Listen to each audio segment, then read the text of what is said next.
Hello friends, this is Carrie and welcome back to I Like Reddit channel. I hope you all are staying safe and healthy and enjoying the warmer weather. Anyway, we have 4 stories out of the Entitled Parent subreddit. Let's begin. Our first story is by Stargazer728. Christian holier-than-thou entitled mother tries to manipulate me. I give her a taste of her own medicine. This story happened earlier this week. To preface this, ever since the COVID lockdown, my church has been having meetings online via live stream. This is extended to small groups, which are now done through Zoom meetings. This particular week was much like any other in terms of small groups. Bible talks, cracking jokes, discussing pop culture. However, joining us this week is my friend's aunt from out of town, the entitled mom of the story, who, from what I had heard, had a tendency to have a holier-than-thou attitude. At one point during the chat, we got to the topic of hobbies. I took the moment to discuss my hobby of gaming, my big mistake of the story. I talked about my gaming collection, different gaming consoles, Super Nintendo, Nintendo 64, GameCube, PlayStation 1, 2, and 3, the Wii, Nintendo Switch, and the Game Boy Color, and games that I've collected over the years, which my friends found to be fascinating. So, on to the story. Cast, OP, me, EM, friend's aunt, FR, friend. So about 40 minutes after the small group, I get a phone call from my friend's phone number. I pick up, only to be greeted by his aunt, EM. Hello, OP? Me. EM? What a surprise. EM. Well, I'm calling you from friend's phone because I wanted to talk to you about something. Me. Okay, what'd you want to talk about? EM. During the small group, you mentioned that you had a collection of video games and video game systems. Me. Yeah, what about them? EM. Well, you see, it's just that strong Christian men like you shouldn't be wasting time playing video games. You should be dedicated towards getting married and starting a family, and teaching them the ways of God and the Bible. Me, dumbfounded. Wait, what? EM. Remember, the Bible tells men to put childish things away, and video games are definitely under that category. Me, disgusted. So what are you suggesting I do with my collection then? EM. You should donate it to a child in need. Better yet, my son loves video games and his birthday is coming up, so you should give it to him. I'm sure he'd be grateful. Me, starting to get angry. I'm not sure I feel comfortable doing that. EM. I will tell you what, I'm in town until Wednesday. I'll call you back tomorrow. This gives you plenty of time to pray about it. Hopefully God convinces you to man up and put the childish things away. Good night now. Hangs up. I sat there for a good 15 minutes with anger stewing in my mind over the audacity of this woman. I wanted to call her back and curse her out until a light bulb went off in my head. At that moment, an evil Grinch grin crept across my face. My mind had just formulated the perfect response to EM's request. The next day, I spent the day waiting for friend's aunt to call me. That evening, the moment came. I saw my friend's number ringing on my phone, and the evil Grinch grin came back to my face. Me. Why, hello, EM. How are you today? EM. I'm doing well. Have you thought about our conversation from yesterday? Me. Why, yes, I have. EM. What did you decide? Me, in my best jolly holier-than-thou Joel Osteen voice. Well, I prayed long and hard about what you said and spent some time reading the Bible. EM. And? Me. Well, growing boys are very pivotal to the future of the kingdom of God, and building a relationship with Jesus is very important to their upbringing. In all honesty, video games are just going to be a distraction to him, and the time spent playing them is better dedicated to learning about the Bible. EM. But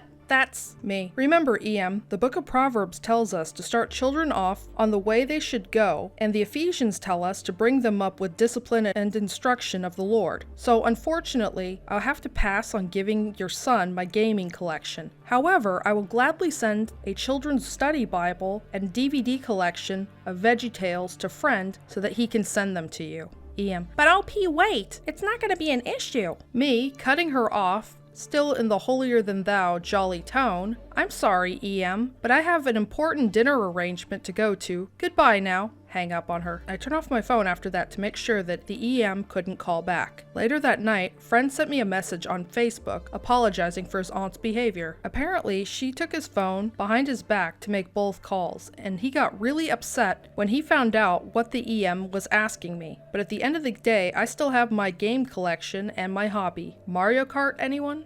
As a gamer myself, I find the whole reasoning of the entitled mother being really stupid. I mean, back in the day, games were childish, and now they make games for all different age groups. In fact, a lot of games today that appeal to older teens and adults are not made with young children or even children in general in mind. They're actually geared towards adults. Not pornographic or anything like that, but just, really violent or maybe scary or something. But still, this woman really doesn't know what the hell she's talking about. I'm glad OP put her in her place and didn't let her strong arm him into giving up his game collection. But what do you guys think? Do you like the way he turned the tables on her? Please leave your comment in the comment section down below. Moving on to our next story. Our next story is by Masarakinkin. Sorry if I mispronounced that. I absolutely hate babysitting sometimes. I was babysitting for a neighbor today while she worked. I had shut the door to my room because I have some pretty private stuff in there. Well, as I was making lunch for us, I heard some snickering coming from the dining room. I went inside and saw the kid I was watching reading my diary. Now, I had some dark stuff in there due to my past, and this kid violated my privacy and was reading my diary. Cue a 5-minute chase around the house. Took the water off the stove to be safe. And man, that kid is really fast. Got my diary back, and their mom just got back, and the conversation went like this. Me. Hey, so EK went in my room and took my diary? EM. So, just lock your door. Me. My door doesn't lock, and I really don't like them reading my diary. There's stuff in there not for kids. EM. Well then why did you write it? Me. It's a private diary for me to vent. I have a troubled past, and writing about my feelings helps me calm down. EM. Well, whatever. You're just overreacting about it. It's just a diary. Hands me $15. At this point, I was so upset. I'll admit I'm pretty sensitive, that I didn't really care that I didn't get paid properly. I had them leave and told her I wouldn't babysit for her anymore, and I closed the door. She stood there yelling about how I'm a horrible person for not being willing to watch her kids anymore. I just went upstairs and now I'm writing this post. Update. So, as some of you guys pointed out, the kid still told my crush about the fact that I like him. We talked and he confessed that he liked me back. So, now I have a boyfriend. Congratulations. Figured you guys would enjoy a positive update. If you've been watching until here and are enjoying my content, please put some heart emojis in the comment section down below. Our next story is by G_S. Entitled Dog Parent yells at me because I told her her pit bull needs to be muzzled. So I, 18 female, work as an office assistant / secretary in a veterinarian office. Since I mostly just check people in and schedule appointments and stuff for their pets, I'm not certified in animal care or anything. A few months ago, we had this one lady, let's call her S, come in with a medium-sized pit bull mix. I checked her in, and on her dog's file, it says that he has had a past with being aggressive towards the vet / vet techs. This means that he is required to have a muzzle on before going into the room with the vet. This is the conversation that follows. Me. Hey, it looks like the dog has a past history of being aggressive towards the vet. He's going to have a muzzle on before he goes into the room. Do you have a muzzle with you? S. No, I don't have a muzzle with me. He won't need one. Me.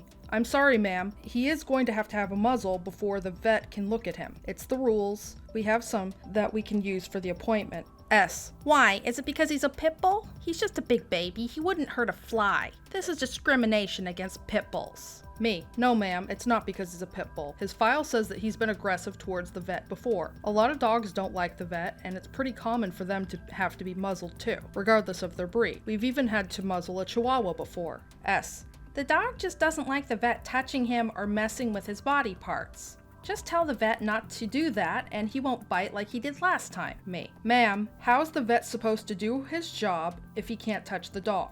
He needs to make sure everything is working right. S. I don't care. My dog is not going to be muzzled, and that's final. You are discriminating against my baby dog because he's a pit bull. I can't believe I'm facing that kind of harassment for owning a pit bull at a vet's office, for God's sakes. We went back and forth like that for a while, and I kept telling her that the dog isn't going to see the vet until he has a muzzle on. She kept telling me that he didn't mean it and that I was just saying that he was aggressive because he's a pit bull. Eventually, she put the muzzle on the dog, and he apparently acted fine and non-aggressive with the muzzle on. But since he was aggressive once, without the muzzle, he will still have to have the muzzle on for future appointments. She ended up filing a complaint against me because I was discriminating against her dog, but it never really went anywhere, and she has another appointment next week, so that will be fun. I don't see what the big deal is. I mean, when I take my dog to the vet, he's a Labrador Retriever. He's never been aggressive to anybody, but when they take his temperature or when they take blood, I tell them to muzzle him because I don't want any accidents, I don't want him to bite anybody, and I don't want anybody there to get hurt. It's for everybody's safety. And I just think she's being an irresponsible dog owner. But what do you guys think? Please leave your comments in the comment section down below. Moving on to our final story. Our final story is posted by Dare Almighty, Midterm Project. Several years ago, I worked as a German teacher at a local middle school. I was hired as a long-term sub for a single year, teaching an intro class which lasted 3.5 months. Around the halfway point of each trimester, the students were supposed to give some sort of a midterm, but because I don't like giving paper tests, I instead had them do a project. Look up one item in the German dictionary for each of the 12 colors we had just finished learning about in class, and make a small picture book with 12 pages. I even went out of my way, cut some paper, and stapled them together to make a book for everyone. I had the kids drawing their own pictures, printing them out from Google, handing them in early because they did them so quickly, and even competing to see who could come up with the weirdest objects. It was just a fun assignment, an easy A, and very informative for the kids. The perfect school project. However, one girl didn't hand in her assignment.